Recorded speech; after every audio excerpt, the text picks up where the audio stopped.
Good morning सभी लोगों को। आज हमारे सेट नंबर 53 पर हम बात करेंगे और आज का टॉपिक जो है वो होगा ब्रिटिश कालीन भारत में शिक्षा का विकास। कल हम कंप्लीट कर चुके हैं अपने पिछले टॉपिक को, जिसमें हमने शायद मुझे लगता है 3 वीडियो इसमें किए होंगे, जिसके अंतर्गत हमने देखा कि ब्रिटिश कालीन भारत में किस तरह से जो समाचार पत्र हैं उनका विकास हुआ था, उनके बारे में काफ़ी डिटेल्स हम जान चुके हैं।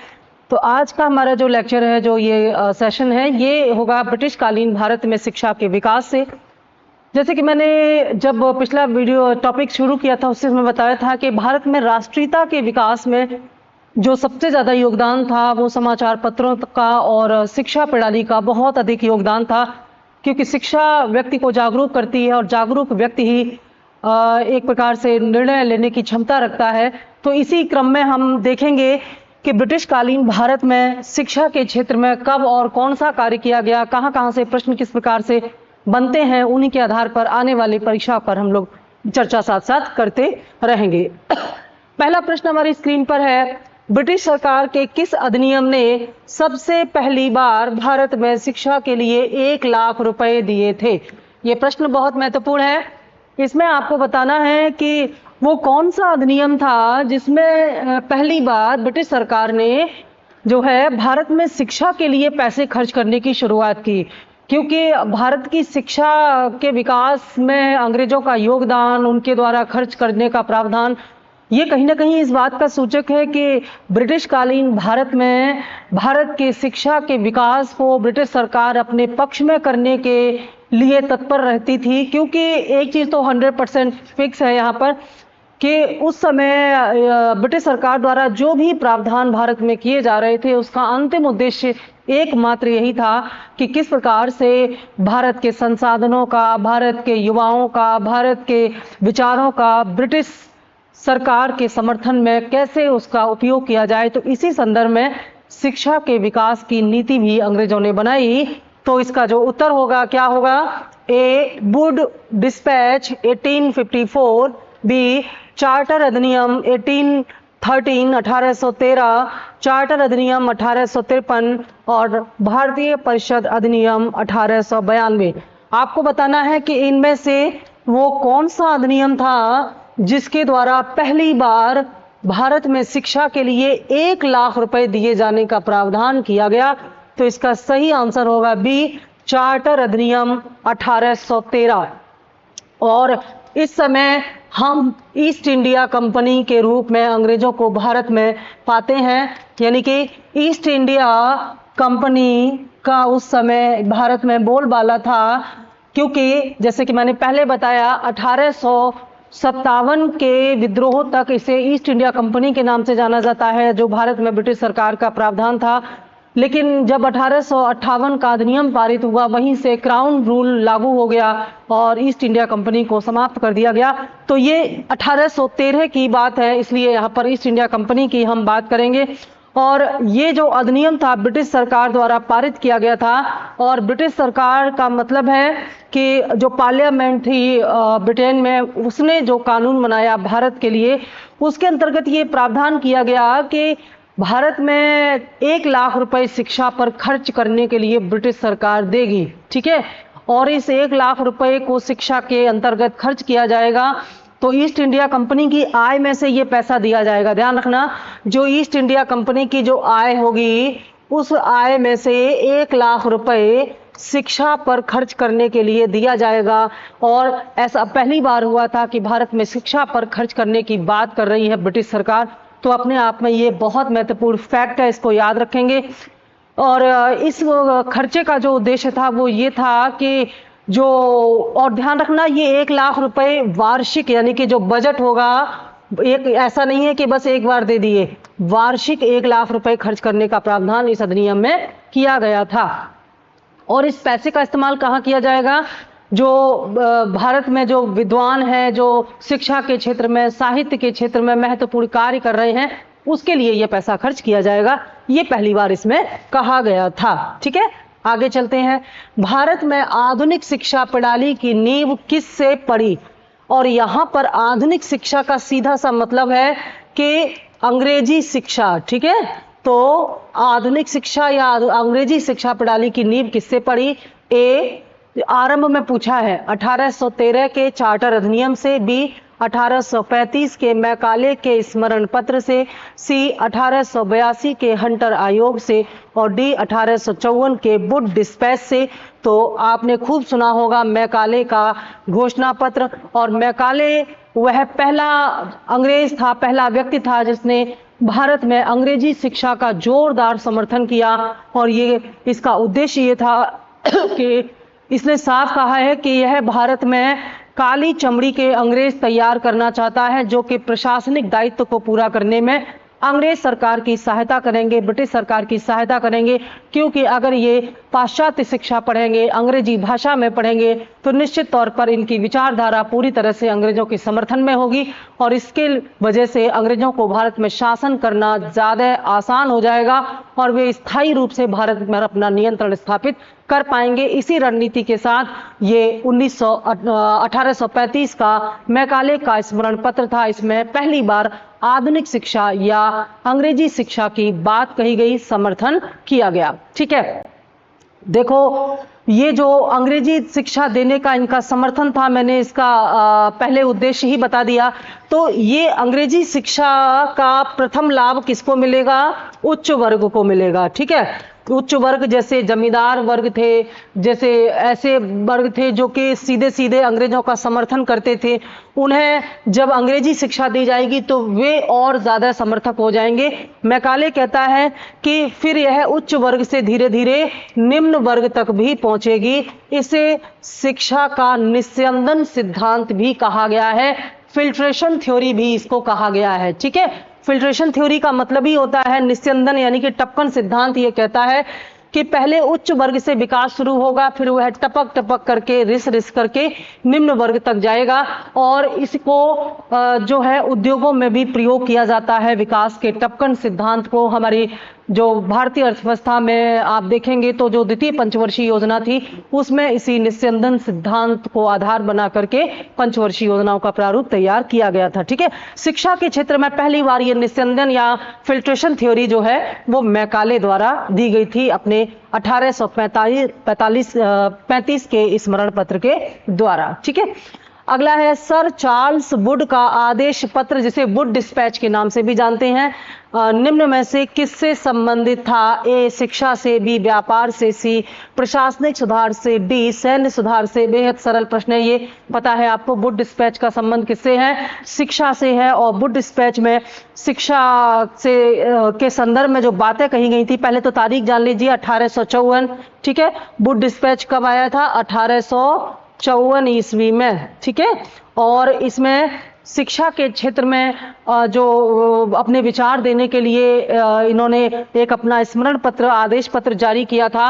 और इसमें भारत की जो एक तरह से इसे भारत की शिक्षा का मैग्ना कार्टा भी कहा जाता है, यानी कि भारतीय शिक्षा का मैग्ना कार्टा वुड डिस्पैच को ही कहा जाता है। आगे वुड डिस्पैच में और प्रश्न आएंगे, थोड़ा सा और जान लेते हैं वुड डिस्पैच के बारे में कि वुड डिस्पैच जो है ये अंग्रेजी भाषा को बल देता था, लेकिन ये कहता है कि प्राथमिक स्तर पर देशी भाषाओं को ही आगे बढ़ाना चाहिए। दो बातें ये कहते हैं वुड डिस्पैच में, क्या कहते हैं कि उच्च स्तर पर, यानी कि उच्च शिक्षा में, उच्च शिक्षा के लिए अंग्रेजी भाषा का समर्थन करते हैं ये, लेकिन ये जो प्राथमिक शिक्षा है, ये प्रश्न कई बार पूछा जाता है, तो प्राथमिक शिक्षा के लिए वुड ने जो है क्षेत्रीय भाषाओं का ही समर्थन किया है। ये कहते हैं कि क्षेत्रीय भाषा में प्राथमिक शिक्षा दी जानी चाहिए, लेकिन उच्च शिक्षा जो है वो अंग्रेजी भाषा में ही दी जानी चाहिए, ऐसा इनका मानना था, ऐसा इन्होंने अपना विचार दिया था। ठीक है, और साथ ही साथ इन्होंने जो निजी विद्यालय थे, विश्वविद्यालय थे, उनको भी जो एक तरह से असिस्ट करने की बात की थी, वित्तीय सहायता देने की बात इन्होंने अपने डिस्पैच में की थी। ठीक है, तो आगे और प्रश्न आएंगे वो डिस्पैच से, तो उस पर हम और डिटेल्स में बात कर लेंगे। ठीक है, अगला प्रश्न ये देखिए भाई, इंफॉर्मेशन आपको रोज इसलिए बताया जाता है कि आप लोग जो नीडी हैं, जिनको जरूरत है आने वाले एग्जाम के लिए, देर न करें। सिलेबस हालांकि रोटेशन में चलता है, और आप जब ऑनलाइन या ऑफलाइन किसी भी मोड में जुड़ेंगे तो पीछे के सारे लेक्चर आपको मिल जाएंगे रिकॉर्डेड, उसका भी कोई नुकसान नहीं होगा। तो पॉलिटिकल साइंस और हिस्ट्री का ये रेगुलर बैच चल रहा है, ऑनलाइन ऑफलाइन दोनों मोड पर चल रहा है। टाइमिंग दी हुई है, पॉलिटिकल साइंस का जो टाइम है सुबह 7:30 से 9 बजे का, हिस्ट्री का जो टाइम है 9 बजे से 10:30 बजे का। ठीक है, ये ऑलरेडी चल रहे हैं बैच। इसमें वीडियो ऑडियो लेक्चर आपको मिलेंगे, ई नोट्स मिलेंगे, क्लास पीडीएफ्स मिलेंगे, टेस्ट और क्विज की भी फैसिलिटी है। ऑनलाइन ऑफलाइन दोनों मोड पर आप ले सकते हैं और आने वाली परीक्षा के लिए अपने आप को तैयार कर सकते हैं। ठीक है, इसके अलावा आने वाली जो परीक्षाएं हैं आपकी टीचिंग स्तर में, उनमें से कई परीक्षाओं में जीएस भी जोड़ दिया गया है। तो जीएस के लिए भी अलग से आपको यहाँ पर मिल जाएगा क्लास। उसके लिए अगर इंटरेस्टेड हैं तो उसके लिए भी आप संपर्क कर सकते हैं। फोन नंबर पर, कॉन्टैक्ट पर आप जा सकते हैं, वीडियो में लिंक आपको मिल जाएगा। ठीक है, चलते हैं अगले प्रश्न पर। क्वेश्चन नंबर 4, निम्नलिखित कथनों पर विचार कीजिए और बताइए इनमें से कौन कौन से कथन सही हैं। ठीक है, कथन पढ़ लेते हैं। 2 कथन है। पहला, चार्ल्स वुड के 1854 के डिस्पैच ने भारत में उच्च शिक्षा के विकास पर विशिष्ट बल दिया तथा प्राथमिक एवं माध्यमिक शिक्षा को उपेक्षित किया। पहले ही पता चल रहा है ये कथन गलत है, क्योंकि इन्होंने प्राथमिक शिक्षा को उपेक्षित नहीं किया, बल्कि प्राथमिक शिक्षा के लिए इन्होंने अपने विचार दिए थे। दूसरा है, R.W. कार्लाइल द्वारा जारी किए गए कार्लाइल सर्कुलर ने शिक्षण संस्थानों में क्रांतिकारी गतिविधियों को नियंत्रित करने की कोशिश की। इसमें केवल दूसरा सही है, केवल 2 इसमें सही है। और इसके बारे में थोड़ा सा हम और जान लेते हैं, क्या था ये कार्लाइल सर्कुलर और इस कार्लाइल सर्कुलर का क्रांतिकारी गतिविधियों से क्या संबंध था, इसके बारे में थोड़ी सी हम बात कर लेते हैं। देखो, जब बंगाल विभाजन हुआ तो बंगाल विभाजन के बाद बंगाल में क्रांतिकारी गतिविधियों की शुरुआत हो गई थी। आगे आप पढ़ेंगे जब बंगाल क्रांतिकारी आंदोलन, तो उसमें आपको बताया जाएगा। तो बंगाल विभाजन के बाद एक तरह से पश्चिमी शिक्षा का भी विरोध होने लगा था, क्योंकि स्वदेशी अपनाओ की जब बात हुई थी तो स्वदेशी में न केवल वस्त्र और वस्तुएं थीं, बल्कि शिक्षा का भी समर्थन किया गया था कि हम अपने जो स्वदेशी शिक्षा है उसी को बढ़ावा देंगे। और तमाम अंग्रेजी स्कूल में से विद्यार्थियों ने अपना नाम हटा लिया, टीचरों ने अपना वहां से इस्तीफा दे दिया। ये सारी घटनाएं आगे आप पढ़ेंगे, बंगाल के जो स्वदेशी आंदोलन है उसमें पढ़ेंगे आप। ठीक है, और इसी समय यानी कि जब ये विरोध हो रहा था, अंग्रेजी शिक्षा का विरोध बंगाल में हो रहा था, उसी समय बंगाल के मुख्य सचिव थे जिनका नाम था कार्लाइल। इन्होंने 22 अक्टूबर 1905 को कार्लाइल सर्कुलर जारी किया और इस सर्कुलर के बाद इन्होंने कहा, इस सर्कुलर के द्वारा इन्होंने ये मैसेज दिया जनता को कि अगर कोई जो है सरकारी स्कूल का, कॉलेज का उल्लंघन करेगा और अगर उससे बाहर निकलेगा, स्कूल को छोड़ देगा, तो इसे सरकार के आदेश का उल्लंघन माना जाएगा। और सरकार के आदेश का अगर उल्लंघन करेगा तो उस व्यक्ति को, उस जो भी संगठन है जो कि स्कूलों का बहिष्कार करेगा, अंग्रेजी स्कूलों को, उन्हें किसी प्रकार की ब्रिटिश सरकार किसी प्रकार की सहायता नहीं देगी और उन्हें सरकार का विरोधी माना जाएगा। ठीक है, और ऐसा करके इन्होंने क्या किया, कार्लाइल ने ऐसा करके उन्होंने क्रांतिकारी गतिविधियों को नियंत्रित करने का प्रयास किया था। आंसर हो जाएगा केवल दूसरा सही है। ठीक है, अगला प्रश्न है हमारा, प्रथम भारतीय शिक्षा आयोग की नियुक्ति किसने और किस वर्ष की थी? प्रथम भारतीय शिक्षा आयोग की नियुक्ति किसने और किस वर्ष की थी? ए, लॉर्ड लिटन ने 1880 में, बी, लॉर्ड रिपन ने 1882 में, सी, विलियम वेडरबर्न ने 1885 में और डी, लॉर्ड कर्जन ने 1905 में। पूछा है प्रथम भारतीय शिक्षा आयोग की स्थापना या शिक्षा आयोग की नियुक्ति किसने की थी? ठीक है, तो इसमें सही आंसर हो जाएगा ये बी, रिपन 1882, 1882 में रिपन ने यह काम किया था। थोड़ा सा और इसके बारे में जानते हैं। इसके जो अध्यक्ष थे बहुत महत्वपूर्ण है, वो हंटर था। ठीक है, हंटर, और यहाँ पर जो हंटर है W.W. हंटर जो है, ये W.W. हंटर जो है इस कमीशन की, शिक्षा आयोग के अध्यक्ष थे। ठीक है, ये इसके अध्यक्ष थे। इसके अलावा इस आयोग को इसीलिए इसे हंटर आयोग के नाम से भी जानते हैं। ठीक है, हंटर आयोग के नाम से भी जानते हैं। इस के अध्यक्ष हंटर थे इसलिए इसे, और इसके उस समय जो गवर्नर था वो कौन था? रिपन। तो रिपन के कार्यकाल में पहला भारतीय शिक्षा आयोग की नियुक्ति की गई थी हंटर की अध्यक्षता में। और इस हंटर आयोग ने प्राथमिक शिक्षा के लिए बहुत महत्वपूर्ण सुझाव दिए थे सरकार को कि प्राथमिक या प्राइमरी एजुकेशन के लिए सरकार को क्या करना चाहिए। यानी कि उसी के लिए इसका गठन ही हुआ था मुख्य रूप से, कि प्राइमरी और जो माध्यमिक शिक्षा है उसके संदर्भ में सरकार ने इनको विचार करने के लिए ये गठन किया था। और इन्हीं आगे चल करके जो है भारत में माध्यमिक स्तर की शिक्षा शुरू हुई थी, प्राथमिक स्तर की शिक्षा शुरू हुई थी। ठीक है, ये चीज यहां पर ध्यान देनी है। ठीक है, अगला प्रश्न, हंटर कमीशन की रिपोर्ट में विकास पर विशेष बल दिया गया था। देखो, वही हंटर कमीशन, हंटर आयोग के नाम से मैंने बताया था, हंटर आयोग कहे या हंटर कमीशन कहे एक ही बात है। तो हंटर कमीशन ने किस पर सबसे ज्यादा ध्यान दिया? बालिकाओं की शिक्षा, उच्च शिक्षा, प्राथमिक शिक्षा, तकनीकी शिक्षा। पीछे आप जान चुके हैं, प्राथमिक शिक्षा के संदर्भ में इन्होंने महत्वपूर्ण सुझाव दिए थे और इसीलिए इसका गठन ही किया गया था प्राथमिक और माध्यमिक शिक्षा के लिए। तो मुख्य रूप से प्राथमिक शिक्षा के संदर्भ में इनके विचार बेहद महत्वपूर्ण थे।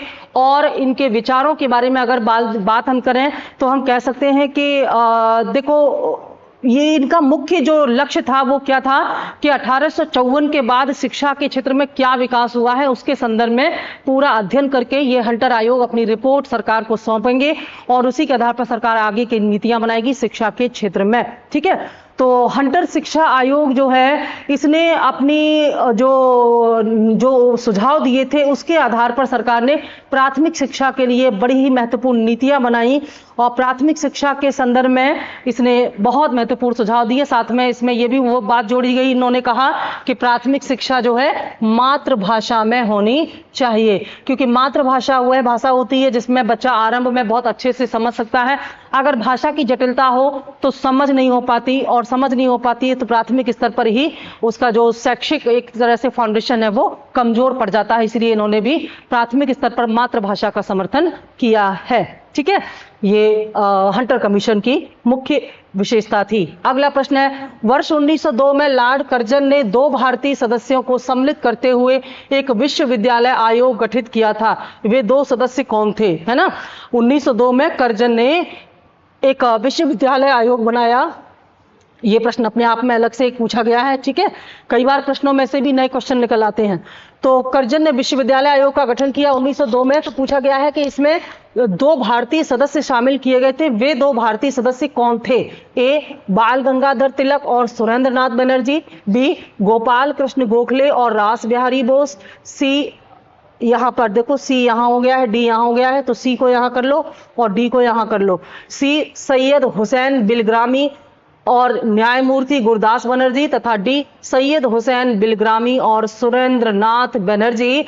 तो एक एक ऑप्शन में 2-2 नाम का यहाँ पर सेट बनाया गया है। आपको बताना है कि कौन से 2 लोग थे जिनको इस विश्वविद्यालय आयोग में कर्जन ने शामिल किया था। बड़ी बात यह है कि ये भारतीय थे और भारतीयों को इस आयोग में शामिल करने का मतलब है कि भारत की शिक्षा के संदर्भ में भारतीय लोगों के विचार, विद्वानों के विचारों को शामिल किया जा रहा है यहाँ पर। तो महत्वपूर्ण है ये, और इसका सही आंसर है सी, सैयद हुसैन बिलग्रामी और न्यायमूर्ति गुरदास बनर्जी। इन दोनों को इस विश्वविद्यालय आयोग में शामिल किया लॉर्ड कर्जन ने। और ये जो आयोग है इसकी सिफारिशें 1904 में लागू हुई थी। ठीक है, 1904 में इस विश्वविद्यालय आयोग की सिफारिशें लागू हुई थी और इसी के अंतर्गत जो है, ध्यान देना, इस आयोग का जो नेतृत्व किया था वो थॉमस रैले ने किया था। यानी कि इस आयोग के जो अध्यक्ष जो थे वे कौन थे? Thomas Raleigh. ये प्रश्न अलग से बनता है।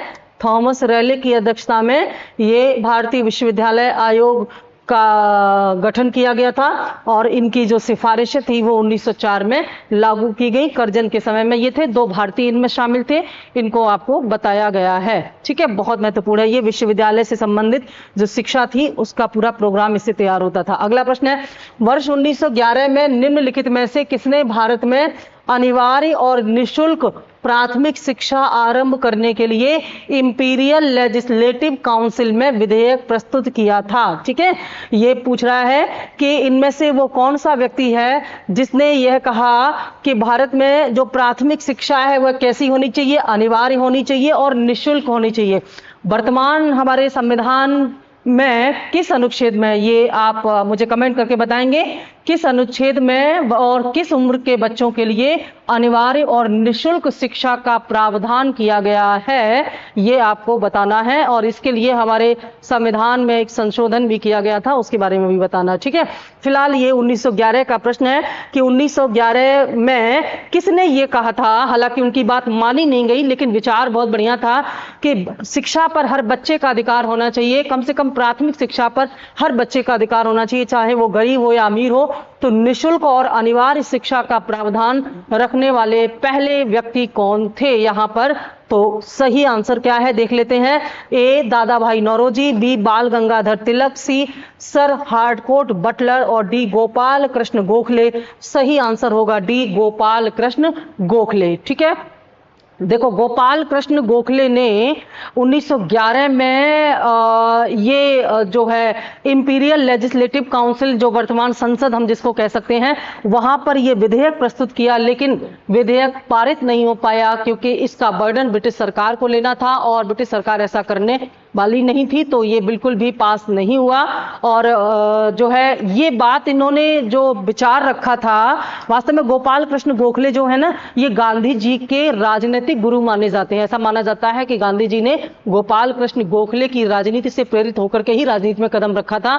और ये 1910 का कांग्रेस का जो अधिवेशन था, इस अधिवेशन के अध्यक्ष यही गोपाल कृष्ण गोखले थे। यहाँ पर इन्होंने अपने भाषण के दौरान पहली बार ये विचार रखा कि भारत में बच्चों के लिए अनिवार्य और निःशुल्क शिक्षा होनी चाहिए। और बाद में 1911 में उन्होंने अपना यही विचार विधेयक के रूप में जो लेजिस्लेटिव काउंसिल में रखा, लेकिन वहां पर यह पारित हो नहीं पाया। तो गोपाल कृष्ण गोखले द्वारा यह विचार सबसे पहले दिया गया था। अगला प्रश्न है, शिक्षा में सुधार के लिए ब्रिटिश सरकार ने सैडलर आयोग की स्थापना की थी, और वो स्थापना इन्होंने कब की थी? इसको सैडलर कमीशन या सैडलर विश्वविद्यालय आयोग के नाम से भी जाना जाता है। आपको वो तारीख बतानी है। ए वर्ष, देखो भारत में शिक्षा के विकास के लिए अंग्रेजों ने समय समय पर तमाम सुधार किए हैं, तो समय के अनुरूप नए नए आयोग, नए नए कमीशन बने हैं, उनके अध्यक्ष के नाम से उनकी पहचान है, ये आपको तारीख के साथ जानना होगा। साथ ही साथ उनकी सिफारिश जाननी होगी, क्या सिफारिशें की, दूसरा उनके उद्देश्य क्या थे, किस शिक्षा, उच्च शिक्षा के लिए, माध्यमिक शिक्षा, प्राथमिक शिक्षा के लिए, ये सब बातें काफी ज्यादा पूछा जाता है। ठीक है, तो इस प्रश्न की तारीख आपको बतानी है, सैडलर आयोग की तारीख क्या होगी? ए वर्ष 1919, बी 1917, सी 1921 और डी 1896 है, बाकी में 1900 लगा हुआ है। ठीक है, तो आपको बताना है कि वो कौन सी तारीख है जब सैडलर आयोग का गठन हुआ था, और वो तारीख है इसमें बी 1917। 1917 में सैडलर कमीशन की नियुक्ति की गई थी, या सैडलर विश्वविद्यालय आयोग की नियुक्ति की गई थी, और इसमें भी दो भारतीय शामिल थे। एक का नाम था डॉक्टर जियाउद्दीन अहमद और दूसरे थे आशुतोष मुखर्जी। ठीक है, जियाउद्दीन अहमद और आशुतोष मुखर्जी दो भारतीय इस आयोग में शामिल किए गए थे, और इस सैडलर आयोग की सलाह पर ही मैसूर, बनारस, पटना, ढाका, अलीगढ़, हैदराबाद और लखनऊ विश्वविद्यालय की स्थापना हुई थी। ये बहुत इंपॉर्टेंट इंफॉर्मेशन है, इसको जरूर याद में रखना। और साथ ही साथ विश्वविद्यालय चलाने की जो जिम्मेदारी थी वो प्रांतों को दी गई थी कि प्रांतीय स्तर पर ऐसा किया जाए, और शिक्षा को जो एक तरह से प्रांतीय विषय बनाया गया। वर्तमान संविधान में भी जो हम देखते हैं, जो हमारे विषय हैं उनको 3 हिस्सों में बांटा गया है ना, केंद्र, राज्य और समवर्ती सूची। तो उसी प्रकार से उस समय जो तमाम प्रकार के प्रावधान थे, जब आगे बताएंगे तो बताएंगे किस तरह से विषयों का बंटवारा किया गया था। ब्रिटिशकालीन भारत में और था, वर्तमान में और है। तो ये सैडलर आयोग ने ये कहा कि शिक्षा जो है ये प्रांतीय सूची का विषय होगा, और इसके लिए तमाम विश्वविद्यालय स्थापित करने का उन्होंने सुझाव दिया जो कि प्रांतों को नियंत्रण में चलेंगे। अब वर्तमान में क्या स्थिति है ये आप मुझे बताना कमेंट करके। 2 प्रश्न आपसे पूछे, एक पहले पूछा, एक यहाँ पर आपको बताना है कमेंट करके कि वर्तमान में जो शिक्षा है वह किस सूची के अंतर्गत आता है, हमारे संविधान की किस सूची, संघीय सूची में आता है, प्रांत या राज्य सूची में आता है, या समवर्ती सूची में आता है, ये आपको बताना है। ठीक है, अब चलते हैं हम अगले प्रश्न की ओर। अगला प्रश्न है हमारा, स्वतंत्रता पूर्व अवधि में ब्रिटिश सरकार द्वारा भारत में आधुनिक शिक्षा के प्रसार का मुख्य उद्देश्य क्या था? बढ़िया प्रश्न पूछा है कि स्वतंत्रता से पहले यानी कि 1947 से पहले जो ब्रिटिश सरकार थी ये भारत में जो मॉडर्न एजुकेशन का पक्ष लेती थी कि भारत में मॉडर्न एजुकेशन का प्रचार प्रसार किया जाए, इसका उद्देश्य क्या था? ए, छोटे प्रशासनिक पदों पर नियुक्ति हेतु शिक्षित भारतीयों की आवश्यकता, बी, भारतीय संस्कृति को प्रोत्साहित करना, सी, भारतीय लोगों को आधुनिक बनाना जिससे कि वे राजनीतिक जिम्मेदारी में भाग ले सकें, और डी, उपरोक्त में से कोई नहीं। हमने शुरुआत में ही बता दिया था कि अंग्रेजों द्वारा भारत में किए गए हर एक सुधार का एकमात्र उद्देश्य था अंग्रेजों को लाभ होना, चाहे वो राजनीतिक हो, प्रशासनिक हो, आर्थिक हो। तो यहां देखिए केवल एक ही पॉइंट है जो अंग्रेजों के लाभ से संबंधित है, क्योंकि वे भारत पर अपना शासन कर रहे थे। ऐसे में तमाम ऐसे प्रशासनिक पद थे, वो भी किसमें? छोटे स्तर के, यानी कि अंग्रेजों ने भारतीयों को उच्च पद प्रदान नहीं किए प्रशासन में, क्योंकि उच्च पद का मतलब था प्रशासन पर, शासन पर नियंत्रण और विद्रोह की संभावना। तो ऐसे में इन्होंने क्या किया, जो छोटे छोटे पद थे जैसे क्लर्कियन पोस्ट थी, तो वहां पर काम करने के लिए इन्हें शिक्षित भारतीयों की जरूरत थी, क्योंकि उसमें पावर तो होती नहीं है उन लोगों के पास, वो कुछ कर नहीं सकते, सत्ता पलट नहीं सकते, लेकिन इनके द्वारा प्रशासन को अच्छी तरह से चलाया जा सकता था। और इन्हें अगर अंग्रेजी भाषा का ज्ञान नहीं होगा तो ये कैसे अपने प्रशासनिक दायित्व को निभाएंगे, कितने सारे स्टाफ लेकर के आएंगे ये अंग्रेज अपने यहां से। तो ये इनका मुख्य उद्देश्य था आधुनिक शिक्षा के प्रसार के लिए। ठीक है, ये भारत को मॉडर्न नहीं बनाना चाहते थे। अगला प्रश्न है, किसके शासनकाल में भारत में अंग्रेजी शिक्षा आरंभ की गई थी?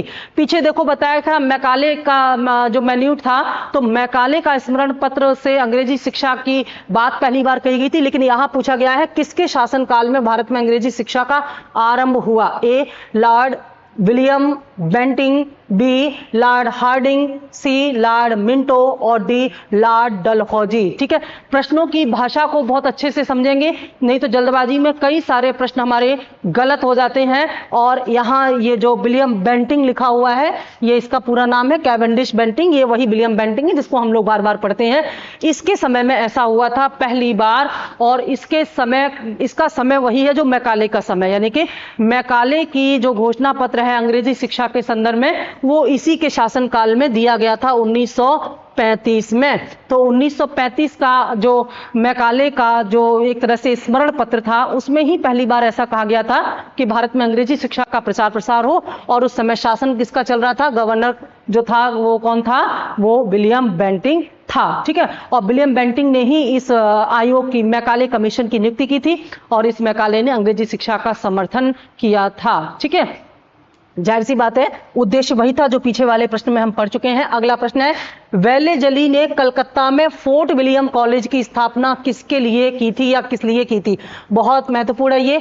फोर्ट एक था फोर्ट विलियम, एक था सेंट जॉर्ज, तो या फोर्ट जॉर्ज या सेंट जॉर्ज। तो सेंट जॉर्ज मद्रास में था, फोर्ट विलियम कलकत्ता में था। और फोर्ट विलियम की स्थापना वेलेजली ने की थी। उद्देश्य क्या था ये पूछा गया है। ए, उसे लंदन में स्थित बोर्ड ऑफ डायरेक्टर्स ने ऐसा करने के लिए कहा था। बी, वह भारत में प्राच्य ज्ञान के प्रति, प्राच्य का मतलब होता है देशी भाषा, प्राचीन भाषा, वह शिक्षा जो देशी भाषा में दी जाती है या प्राचीन जो शिक्षा है उसे प्राच्य भाषा, और जो अंग्रेजी भाषा में दी जाती थी उसे आंग्ल शिक्षा कहते थे। ठीक है ना, तो आंग्ल और प्राच्य का बहुत सारा यहाँ पर विवाद चला है। आगे प्रश्न आएंगे यहाँ से।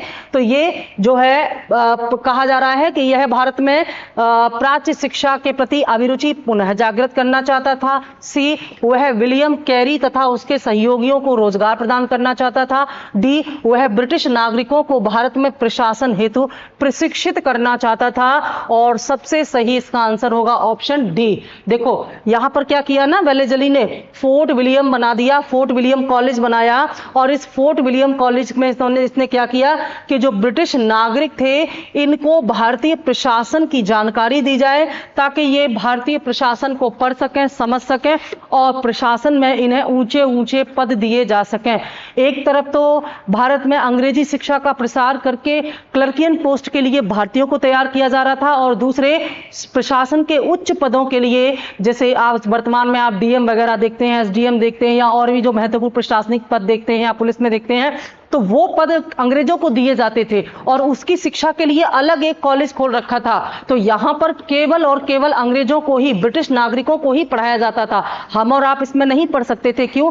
क्योंकि इन ब्रिटिश नागरिकों को इस शिक्षा के माध्यम से भारत में प्रशासन करने, वो भी उच्च पदों पर प्रशासन करने की शिक्षा दी जाती थी। तो अंग्रेजों ने बड़ी ही चालाकी से भारत में प्रशासन करने की पूरी रणनीति तैयार कर रखी थी कि क्लर्कियन पोस्ट उन लोगों को दिया जाए जो भारत के हैं, ताकि वो विद्रोह करें भी तो उनके विद्रोह का प्रशासन पर कोई खास असर न पड़े। और दूसरी चीज ये कि उच्च पद जो है वो ब्रिटिश नागरिकों को दिए जाए, लेकिन उसके लिए जरूरी है कि भारत के प्रशासन की उनमें गहरी समझ हो। ठीक है, अगला प्रश्न है, निम्नलिखित कॉलेजों में से सर्वप्रथम किसकी स्थापना हुई थी? यहाँ 4 कॉलेज का नाम दिया हुआ है और आपको बताना है कि इनमें सबसे पहले कौन सा कॉलेज बना था। A, Hindu College Calcutta, B, Delhi College, C, Mayo College और D, Muslim Anglo Oriental College. तो ये एक प्रश्न है, देखने में बहुत सरल लगते हैं लेकिन कठिन इसलिए हो जाते हैं क्योंकि हमें तारीख है, और अगर इनको क्रम से लगाने के लिए पूछ लिया जाए तो और भी कठिन हो जाएगा।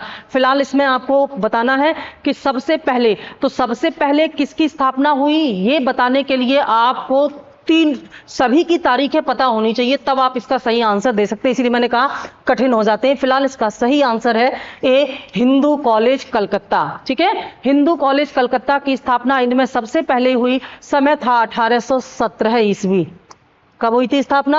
1817 ईस्वी में हुई थी हिंदू कॉलेज की स्थापना।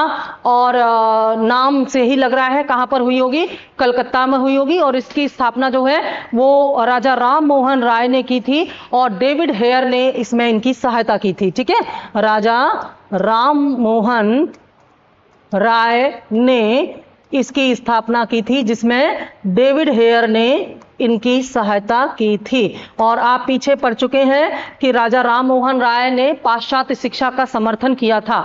ये उसका विरोध नहीं करते थे क्योंकि इनका मानना था कि अगर भारतीयों को जागरूक करना है तो उन्हें पाश्चात्य भाषा का ज्ञान होना बहुत जरूरी है, पाश्चात्य शिक्षा की जानकारी होना जरूरी है। ठीक है, तो ये सबसे पहले स्थापित हुआ था। और इसके अलावा जो बाकी जो तारीखें हैं उनके नाम जान लेते हैं। जो दिल्ली कॉलेज है इसका वर्तमान में नाम क्या है? जाकिर हुसैन दिल्ली कॉलेज। इस दिल्ली कॉलेज का वर्तमान नाम क्या है? जाकिर हुसैन दिल्ली कॉलेज। और इसकी स्थापना 1824 में हुई थी। ठीक है, 1824 में इसकी स्थापना हुई थी। इसके अलावा 19 इसमें जो इसका जो नाम बदला गया था ना, वो इंदिरा गांधी के समय में बदला गया था, ये ध्यान देने वाली बात है। और 1875 में मेयो कॉलेज की स्थापना हुई है। 1875 में मेयो कॉलेज की स्थापना हुई है। और मुस्लिम एंग्लो ओरिएंटल कॉलेज की स्थापना भी 1875 में हुई है। तो ये कुछ इनके महत्वपूर्ण इंफॉर्मेशन थी। सही आंसर हो जाएगा ए। ठीक है, आगे, भारत में अंग्रेजों ने प्रथम मदरसा कहां स्थापित किया था?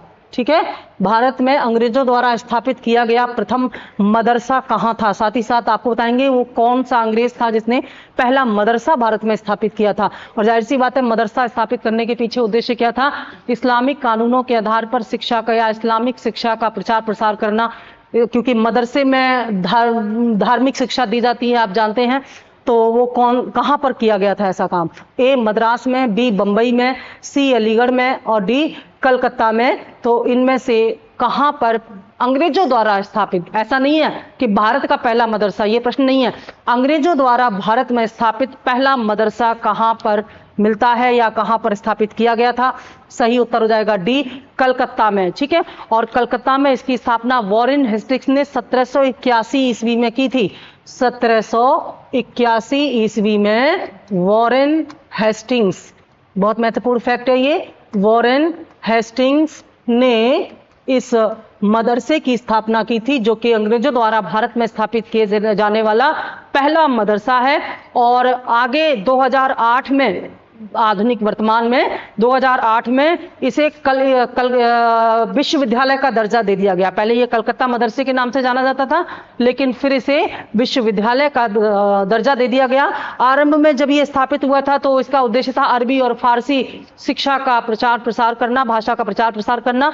क्योंकि देखो, ये 1871 वो समय, 1781 वो समय था ना जब अंग्रेज बहुत तेजी से भारत में अपना प्रचार प्रसार, खासतौर से बंगाल में अपने प्रशासन को स्थापित करने का प्रयास कर रहे थे ईस्ट इंडिया कंपनी के रूप में, तो यहाँ पर इन्होंने एक प्रकार से क्योंकि जब ये भारत में आए हैं, अंग्रेज जब भारत में आए हैं ईस्ट इंडिया कंपनी के रूप में, तो उस समय मुगल सत्ता का यहाँ पर पूरा बोलबाला था और मुगलों की जो भाषा थी वो फारसी थी। तो ज़्यादातर जो पत्र थे, ज़्यादातर जो कागज़ थे, जो प्रशासनिक लेखा जोखा होता था, वो सब फारसी और अरबी भाषा में ही होता था। तो फारसी और अरबी शिक्षा को जाने बिना आप उसको नहीं संभाल सकते थे। इसीलिए ये कलकत्ता मदरसा की स्थापना की वॉरेन हेस्टिंग्स ने और 2008 में फिर इसे विश्वविद्यालय के रूप में परिवर्तित कर दिया गया और 2014 में इसके लिए एक नया कंपाउंड भी तैयार कर लिया गया है। तो वर्तमान में इसे यूनिवर्सिटी का दर्जा दे दिया गया है। ठीक है, अगला है एशियाटिक सोसाइटी ऑफ बंगाल के संस्थापक कौन थे? ये प्रश्न बहुत महत्वपूर्ण है और शायद पिछले लेक्चर में भी इसकी बात हो चुकी है।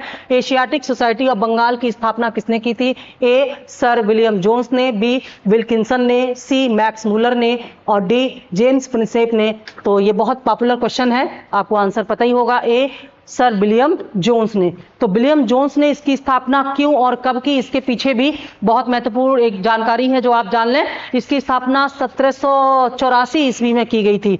देखो ये जो भी ऐसी चीजें हैं ना, वो सब उस समय की गई थी क्योंकि एशियाटिक सोसाइटी ऑफ बंगाल की स्थापना का उद्देश्य भी यही था कि भारत के जो इतिहास है, भारत के जो पुरातात्विक स्रोत हैं, विज्ञान और साहित्य है, उसका अध्ययन करना। तो ये क्यों अध्ययन करना चाहते थे? भारत के साहित्य का, भारत के पुरातात्विक स्रोतों का क्यों अध्ययन करना चाहते थे? जाहिर सी बात है कि ये भारत में स्थायी रूप से बसने आए थे, भारत में इनकी एक लंबी प्लानिंग थी, तो उसके लिए भारत की संस्कृति को, भारत की हिस्ट्री को जानना बहुत जरूरी था। मैंने पहले भी आपको बताया है कि किसी भी देश को अच्छे से जानने के लिए उसका इतिहास जानना बहुत जरूरी होता है। तो इसीलिए ये विलियम जोन्स ने एशियाटिक सोसाइटी ऑफ बंगाल की स्थापना 1784 ईस्वी में की और इसी एशियाटिक सोसाइटी के माध्यम से 1789 में कालिदास द्वारा लिखे गए अभिज्ञान शाकुंतलम का अंग्रेजी भाषा में अनुवाद किया गया है ना। तो अभिज्ञान शाकुंतलम मूल रूप से संस्कृत में है, अब उसको तो ये समझ नहीं पाएंगे, तो उसको क्या किया, उसका ट्रांसलेशन किया। तो ये जो एशियाटिक सोसाइटी है, इसने कई महत्वपूर्ण धार्मिक ग्रंथों का अंग्रेजी भाषा में, अनेक भाषाओं में जो अनुवाद किया है, या जो भारत के पुरातात्विक साक्ष्यों के बारे में महत्वपूर्ण जो साक्ष्य जुटाए हैं, ये सबका एक ही उद्देश्य था कि ये भारत की संस्कृति को अच्छे से समझ करके भारत पर बढ़िया तरीके से नियंत्रण और शासन करना चाहते थे। ठीक है, अगला प्रश्न है, भारत में प्रथम 3 विश्वविद्यालय कलकत्ता, मद्रास और बंबई, इनकी स्थापना किस वर्ष हुई है? एक ही वर्ष में हुई है तीनों की स्थापना, कलकत्ता विश्वविद्यालय, मद्रास विश्वविद्यालय और बंबई। मद्रास को वर्तमान में चेन्नई के नाम से और बंबई को मुंबई के नाम से जानते हैं। तो इन तीनों विश्वविद्यालय की स्थापना एक ही वर्ष में हुई है। वो वर्ष कौन सा है? ए 1857 ईस्वी, बी 1881 ईस्वी, सी 1885 ईस्वी और डी 1905 ईस्वी। ये भी प्रश्न बहुत बार पूछा गया, रिपीटेड। कुछ क्वेश्चन ऐसे होते हैं जो बहुत बार रिपीट होते हैं, उन्हीं में से है ये। तो इसका सही आंसर होगा ए 1857 ईस्वी में ऐसा हुआ था। और 1854 भारत में जो एक वुड डिस्पैच आया था ना, वो वुड डिस्पैच का उद्देश्य था कि जो 1854 ईस्वी के बाद जो भी विकास हुआ है, क्या क्या इसमें शिक्षा के क्षेत्र में विकास हुआ और क्या नया करना चाहिए, उस पर विचार करने के लिए वुड डिस्पैच आया था। ठीक है, और वुड डिस्पैच की सिफारिशों के आधार पर ही ये 3 विश्वविद्यालय एक ही वर्ष में स्थापित किए गए थे। और इन विश्वविद्यालयों की संरचना पूरी तरह से लंदन विश्वविद्यालय के आधार पर, उसी प्रकार से उनका स्टाफ, कुलपति, उप कुलपति, ये सब बनाए गए थे, चांसलर और वाइस चांसलर जिसको हम कहते हैं ना। ये पूरी जो व्यवस्था है विश्वविद्यालय की, ये लंदन विश्वविद्यालय की व्यवस्था को ही भारत में फॉलो किया गया था। ठीक है, 1857 में ऐसा हुआ था। अगला, मुंबई में प्रथम महिला विश्वविद्यालय की स्थापना किसके प्रयासों का फल था? यानी कि मुंबई में जो पहला महिला विश्वविद्यालय, जो विमेंस यूनिवर्सिटी थी, उसकी जो स्थापना हुई है वह किसके प्रयासों से हुई है? पिछले एपिसोड में हम देख चुके हैं, बहुत सारे जो सुधारक थे उन्होंने शिक्षा के लिए, महिलाओं की शिक्षा के लिए काफी सराहनीय कार्य किए थे, तो वहां पर इसकी व्याख्या हो चुकी है। अगर याद हो तो आप जान लेंगे इसका आंसर। ए BM मालाबारी के, ऑप्शन ए BM मालाबारी के, option B D K Karve, C MG Ranade और डी रमाबाई किसके प्रयासों का के प्रतिफल के रूप में ये विश्वविद्यालय बना? तो इसका सही आंसर हो जाएगा बी, डी के कर्वे। ठीक है, डी के कर्वे के प्रयासों से ये महिला विश्वविद्यालय स्थापित हुआ था और इसकी स्थापना जो है वास्तव में महिला उत्थान के लिए की गई थी, क्योंकि इनका मानना था कि महिलाओं का विकास तब तक नहीं होगा जब तक कि महिलाएं शिक्षित नहीं होंगी, और उस समय का जो समाज था उसमें को एजुकेशन को अच्छा नहीं मानते थे, इसलिए महिलाओं के लिए सेपरेट विश्वविद्यालय बना करके महिलाओं को उच्च शिक्षा के लिए प्रेरित किया। अदरवाइज महिलाएं उच्च शिक्षा तक नहीं जा पाती थी, क्योंकि उनको जो कोएड कॉलेज थे या जो बॉयज कॉलेज थे वहां तो संभावना थी ही नहीं, तो केवल और केवल विमेंस के लिए ये कॉलेज इन्होंने खुलवाया था और इसका नाम था SNDT महिला विश्वविद्यालय। ठीक है, SNDT महिला विश्वविद्यालय भारत का पहला महिला विश्वविद्यालय है, विमेंस यूनिवर्सिटी है ये पहली। बहुत ध्यान से समझेंगे। और इनको जो है कर्वे को जो है भारत रत्न भी दिया गया है 1958 में। अपने इस सराहनीय कार्य के लिए इनको भारत रत्न दिया गया है 1958 में। एक और इंफॉर्मेशन है ये। आगे चलते हैं। डेक्कन एजुकेशन सोसाइटी की स्थापना से कौन संबंधित थे? इनमें से किसने डेक्कन एजुकेशन सोसाइटी की स्थापना की थी? A justice Ranade, B Firoz Shah Mehta, C BG Tilak और डी दयानंद सरस्वती। तो डेक्कन एजुकेशन सोसाइटी जो है, डेक्कन नाम से ही स्पष्ट हो रहा है, डेक्कन यानी कि दक्कन और दक्कन यानी कि वर्तमान महाराष्ट्र। तो इसके कौन थे इसके संस्थापक या किसका नाम जुड़ा था? ऑप्शन सी बीजी तिलक। ठीक है, बाल गंगाधर तिलक का नाम इससे जुड़ा हुआ है। उन्होंने इस डेक्कन एजुकेशन सोसाइटी की स्थापना 1880 ईस्वी में की थी। 1880 ईस्वी में बीजी तिलक ने इसकी स्थापना की थी और ये वास्तव में इसकी जो मूल स्थापना 1880 में की गई थी, ये पुणे में की गई थी न्यू इंग्लिश स्कूल के नाम से, लेकिन बाद में 1884 में इसे डेक्कन एजुकेशन सोसाइटी के नाम से परिवर्तित कर दिया गया। 1880 में इसका नाम था इंग्लिश स्कूल। ठीक है, इंग्लिश स्कूल या इंग्लिश कॉलेज या न्यू इंग्लिश स्कूल के नाम से स्थापना हुआ था। लेकिन 1884 में, अब अगर डेक्कन एजुकेशन सोसाइटी की स्थापना का समय पूछेगा तो 1884 बताएंगे, संस्थापक पूछेगा तो बीजी तिलक बताएंगे। ठीक है, और तिलक के अलावा और भी जो वहाँ के जो महाराष्ट्र के जो समाज सुधारक थे वो भी इनसे जुड़े हुए थे, जैसे BK चिपलूकर का नाम है, GG अगरकर है ना, और जस्टिस राणा डे हैं, वो भी इससे जुड़े हुए थे, लेकिन संस्थापक तिलक ही थे। अगला प्रश्न है, निम्नलिखित अंग्रेजों में से वह कौन था जिसने सबसे पहले भगवत गीता का अंग्रेजी में अनुवाद किया था? तो भगवत गीता का अंग्रेजी में अनुवाद करने का उद्देश्य तो आप जानते ही हैं, क्योंकि गीता संपूर्ण ग्रंथ माना जाता है। अगर गीता को अन्य भाषाओं में अनुवाद किया जा रहा है तो उसका उद्देश्य एक ही हो सकता है कि ज़्यादातर लोग भारत के मूल धर्म, भारत की संस्कृति को अच्छे से समझें, ताकि वो लोगों की विचारधारा के आधार पर उन पर शासन कर सकें। ठीक है, तो पूछा गया है कि इनमें से कौन है जिसने भगवत गीता का पहली बार अंग्रेजी में अनुवाद किया था? A William Jones, B Charles Wilkinson, C Alexander Cunningham और डी जॉन मार्शल। तो इसका सही उत्तर होगा बी चार्ल्स विल्किंसन। वह पहला अंग्रेज था जिसने भगवत गीता का अंग्रेजी भाषा में अनुवाद किया, और ये अनुवाद एशियाटिक सोसाइटी के माध्यम से ही किया, क्योंकि ये भी एशियाटिक सोसाइटी के संस्थापकों से जुड़े हुए थे। ठीक है, तो ये इन्होंने किया था। बहुत महत्वपूर्ण है, ये कई बार पूछा गया है। लास्ट प्रश्न है, निम्न में से किसने भारतीय विश्वविद्यालय में धार्मिक शिक्षा के लिए प्रबल रूप से वकालत की थी? निम्न में से किसने भारतीय विश्वविद्यालय में धार्मिक शिक्षा के लिए वकालत की थी? यानी कि ये कहा कि जो विश्वविद्यालय स्तर की जो परीक्षा जो पढ़ाई होती है उसमें धार्मिक शिक्षा भी दिया जाना जरूरी है। ऐसा किसने कहा था? ए बाल गंगाधर तिलक ने, बी स्वामी विवेकानंद ने, सी महात्मा गांधी ने और डी मदन मोहन मालवीय ने। ठीक है, तो इनमें से किसने ऐसा सुझाव दिया था? सही आंसर है डी मदन मोहन मालवीय। मदन मोहन मालवीय जो है वो उच्च शिक्षा में धार्मिक शिक्षा के समर्थक थे, और ये 1916 ईस्वी में इन्होंने जो है काशी हिंदू विश्वविद्यालय की स्थापना की, जिसे वर्तमान में जो है हम बनारस हिंदू विश्वविद्यालय या BHU के नाम से जानते हैं। तो 1916 में इन्होंने जो है बनारस या हिंदू विश्वविद्यालय, काशी हिंदू विश्वविद्यालय की स्थापना की थी। ये इसका सही आंसर है। और ये एक इंफॉर्मेशन है आप लोगों के लिए मतलब उन बच्चों के लिए जो मई और जून में होने वाले टीजीटी और पीजीटी एग्जाम की तैयारी जोर शोर से लगे हुए हैं, और अगर वो ऐसा चाहते हैं कि बहुत कम समय में उनका पूरा जो सिलेबस है इतिहास का उसका रिवीजन हो जाए, साथ ही साथ उसके मॉक टेस्ट भी हो जाएं, जिसको हम टेस्ट सीरीज कहते हैं, तो उनके लिए बहुत ही अच्छा ऑप्शन ये हम लेकर के आए हैं। क्या है, चल रहा है, लेकिन अगर आप अभी जुड़ेंगे तो पीछे के सारे लेक्चर आपको पीडीएफ में मिल जाएंगे। ऑनलाइन प्रोग्राम है हमारा मात्र 65 डेज में, और 65 डेज में हम ये पूरा आपका जो सिलेबस है उसको यहाँ पर कवर कर रहे हैं। और इसके लिए ये प्रोग्राम चल रहा है, बीच में होली की छुट्टियां हुई थी तो फिर से ये शुरू कर दिया गया है, ठीक है। और इसमें आप देखेंगे कि ध्यान दीजिएगा, ये इसमें आप देखेंगे तो ये जा नहीं रहा है, मैं यहां लिख दे रही हूं 65 डेज का ये प्रोग्राम है, ठीक है। 65 डेज के इस लेक्चर प्रोग्राम में आपको पूरा जो सिलेबस है, ये ऑलरेडी लिखा हुआ है, ये पूरा जो सिलेबस है आपका इतिहास का उसे पूरा कवर किया जाएगा, पूरा स्टोन एज से लेकर के और मॉडर्न हिस्ट्री तक का पूरा मात्र 65 डेज में। और इसके लिए केवल 499 का एक मिनिमम अमाउंट आपके लिए रखा गया है।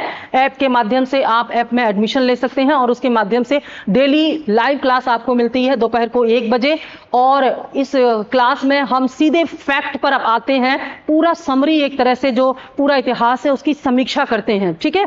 और पूरा इसके माध्यम से आप अपने पूरे के पूरे सिलेबस को बहुत कम समय में रिवाइज कर सकते हैं। और जो डर है आपके अंदर कि अब समय नजदीक आ रहा है परीक्षा का, कैसे हम कर पाएंगे, वो डर आपका मुझे पूरी उम्मीद है कि दूर हो जाएगा। और साथ ही साथ टॉपिक वाइज यहाँ पर आपके प्रैक्टिस भी हो रही है, क्वेश्चन की मॉक टेस्ट भी हो रहे हैं। तो अभी उसमें हम कहाँ तक पहुंचे हैं, हाँ, कल शुरू किया गया है जैन और बौद्ध आंदोलन, यानी कि 6ठी शताब्दी ईसा पूर्व में जो धार्मिक आंदोलन हुए थे वो टॉपिक कल शुरू हुआ है। तो जैन धर्म चल रहा है यहाँ पर, आज जैन और बौद्ध हो जाएंगे और आज ही प्रैक्टिस सेट दे दिए जाएंगे। तो इस तरह से प्रोग्राम चल रहा है और जल्दी से इस कोर्स को आप लोग परचेज कर लें, इससे जुड़ जाएं। तो आप आज से पहले जितने भी टॉपिक पढ़ा दिए गए हैं उनका पूरा पीडीएफ आपको जैसे ही आप उसमें एडमिशन लेते तुरंत आपको मिल जाएगा, तो किसी का कोई नुकसान भी नहीं होगा। और ये पूरा कोर्स आपके पास एग्जाम के बाद भी रहेगा, इसकी वैलिडिटी 1 साल के लिए दी जा रही है ताकि आगे भी आप इसको रिवाइज कर सकें। तो फटाफट इसका लाभ उठा लीजिए। और ज्यादा इंफॉर्मेशन के लिए आप कांटेक्ट कर सकते हैं और Saket IAS civil services app को डाउनलोड करके आप इसका लाभ उठा सकते हैं, ठीक है। मिलेंगे अगले प्रैक्टिस सेट में।